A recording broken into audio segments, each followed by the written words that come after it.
nasasaktan po ba kayo? Diba sabi ko sa inyo, kayang-kaya nyo naman yan. So, si ma'am ay bago naming client at nakita niya kami sa aming Facebook page, yung post namin mismo sa page namin. So, ang ginawa ko ngayon sa kanya ay black carbon laser. Pero before nitong actual procedure ng black carbon laser, syempre, nag-cleansing facial muna kami.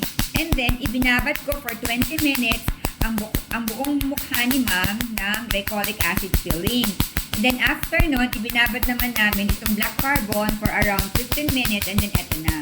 Ginagawan ko na siya ng procedure. So, marami nagtatanong, ano ba talaga ang nagagawa ng black carbon?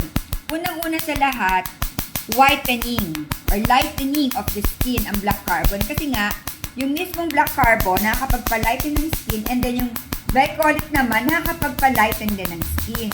And then nakakapag-control din ito ng oil ng ating mukha. Kaya kung may mga pimples kayo, mas kontrolado natin ang pagtubo ng mga pimples at nakaka-dry din ito ng mga pimples.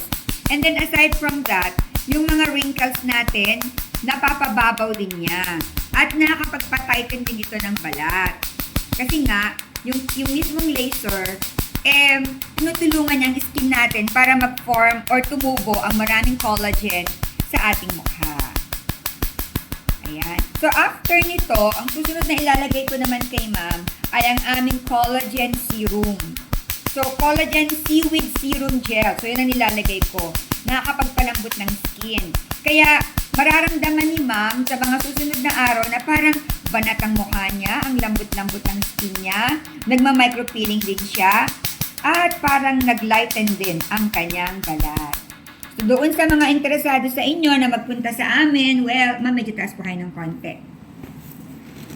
Ayan. So, yung mga interesado sa inyo magpunta sa amin, kung saan nyo nakikita itong vlog na ito sa mismong page namin, doon kayo magpunta sa amin. So, doon kayo mag-chat.